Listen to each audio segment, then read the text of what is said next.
I don't like to talk much about my resume on the internet. I think it's in poor taste, but I'm going to make an exception today. A lot of you might not realize that I studied at Oxford. And by that, I mean I brought a book there one time on a long layover and read it for about 15 minutes within the city limits, technically, of the community of Oxford in the UK. But the people who actually studied at Oxford, where they went and got degrees and took actual classes, there's a reason that they have cause to brag. There's an amazing intellectual academic tradition associated with that town.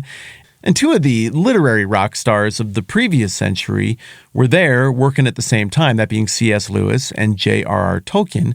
And they would get together and they would hang out, and there's this one particular little pub where they like to hang out called the Eagle and Child. I got to go there with my buddy Aaron when we were rolling through Oxford that one time when I studied there for 15 minutes.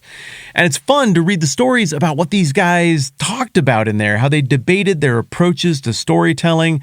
C.S. Lewis, of course, is famous for the Chronicles of Narnia, which are a little bit more allegorical in approach. And J.R.R. Tolkien is, of course, very famous for the world of Middle-earth that he invented, including the Lord of the Rings, the Hobbit, the Silmarillion stories. And Tolkien's work is drenched in deep, meaningful, thematic material, but it's not as allegorical as Lewis. And my understanding is that they would debate and rib each other a little bit about what is the better way to tell a story. And Tolkien even went so far at one point to say something like he didn't like the smell of allegory. He was turned off by this. I don't know if he was just having a bad week or got in a grouchy fight with his buddy Lewis. But it holds true when you read their work. And of course, if you go and read something like Bunyan's Pilgrim's Progress, you see an even thicker degree of allegory. This means this. We're even naming the characters after their attributes or what they represent.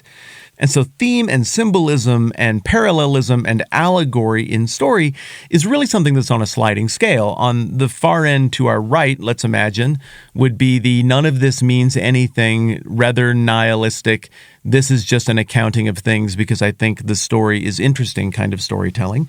And all the way on the other end, I'm calling it the left end of the spectrum, would be everything means something, and you should read as deeply into this as possible.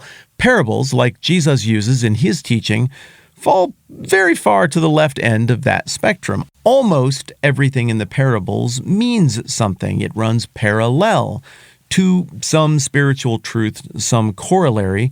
And sometimes what we see with Jesus' parables is that he finishes telling them in the text and then he circles back around to clue us in as to what those parables meant. Other times, I guess it's just supposed to be obvious enough that you can figure out what's going on there. So in chapter 13 of the book of Matthew, we get just a wall of parables, tons of them, and tons of parables that you've heard before. All of these are probably going to be familiar, and it sets up like this, starting in verse 1 of Matthew 13.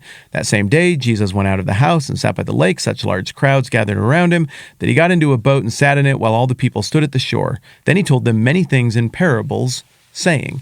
So Matthew's doing us a literary favor here. He's giving us a cue to say, here is the genre you're about to encounter so that you can have your antenna out as you read it for the first time for what the whole thing means.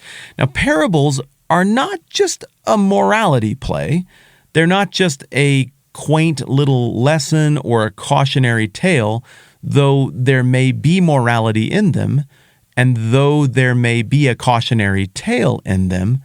More so, these parables are designed to reveal things that you might miss in a more cold academic discourse about the nature of the kingdom. Now, Jesus is holding himself out as a king. Matthew is holding Jesus out as a king.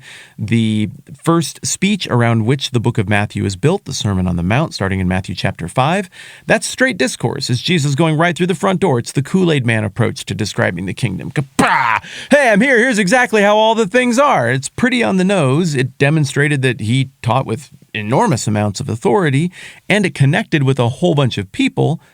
But a lot of people didn't resonate with it. Clearly, they didn't get it. They were still intrigued, or they were even very angry.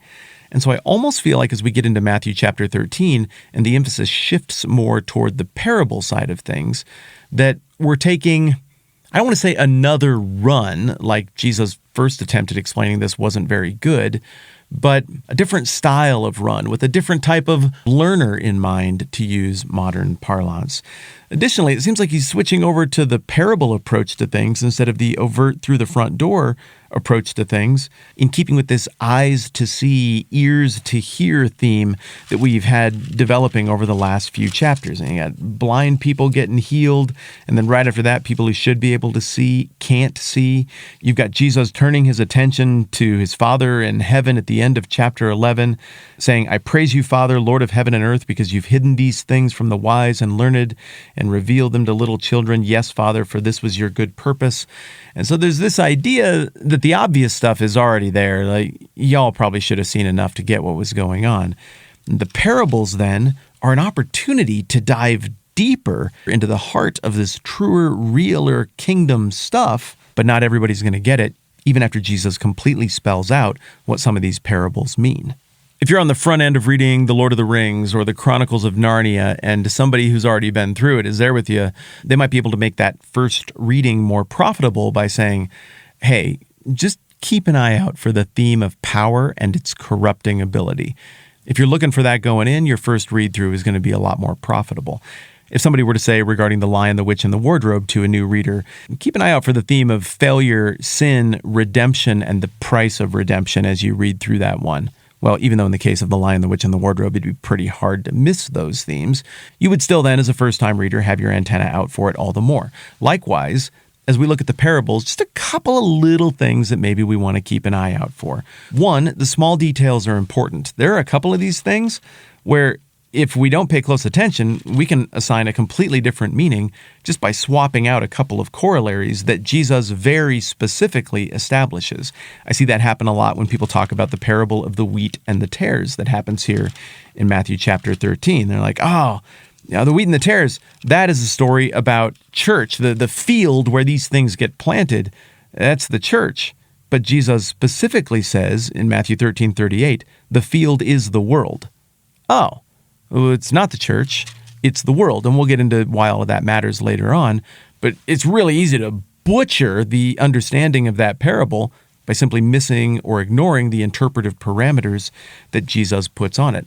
Another thing to look for is that parables often have a twist, which makes sense because the kingdom looks a little bit like the world kingdom, but the values are upside down. So it seems familiar, and then you look a little closer and you're like, whoa, that is a very different animal that I'm dealing here with the kingdom versus the world kingdom. And so it would make sense that the parables that are talking about the kingdom would also cause you to do a double take at times. Wait, why would that character behave that way? Whoa, I didn't see it going that direction. Well, this is how it is with the kingdom, because the kingdom isn't like the world systems you're used to.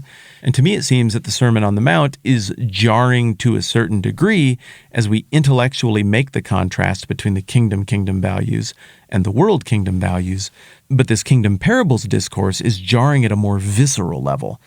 And the story's going along, you're just flowing with it. This feels like the kind of story you're used to. And then something happens that's disruptive, confusing, curious. It just doesn't square at the level of the intuition, and it forces you to have to wrestle with that. A couple other themes to keep an eye out for here as we get into these kingdom parables would include the outward-focused, always growing impulse of the kingdom, the incredible value of the kingdom, and the superintendence over the unfolding of the kingdom by the king, who is very much paying attention to what is going on and who is very much invested in it, even though in a few of these parables it might look to some of the characters like, oh, you're doing it wrong, you're superintending the thing wrong, but in the end, the story always vindicates the king, the God character, who knows exactly what he's doing with the kingdom and he's managing it exactly right. But the outside observer would look at it and say, well, based on world kingdom values, you're not managing it right. And there, again, implicitly is the contrast between world kingdom stuff and kingdom stuff. So as we roll into this, bear in mind we are shifting genre here. This is going to feel a little bit different. We're going to have to think about it a little bit differently, but it's pointing in the exact same direction as everything else we've heard about the king and the kingdom. I think next time around, we're ready to actually get in to the first of these parables, which is about a guy who paid a bunch of money to get a whole bunch of seeds and then went and threw them in seemingly dumb places. More to come. I'm Matt. This is the 10-Minute Bible Hour podcast. Let's do this again soon.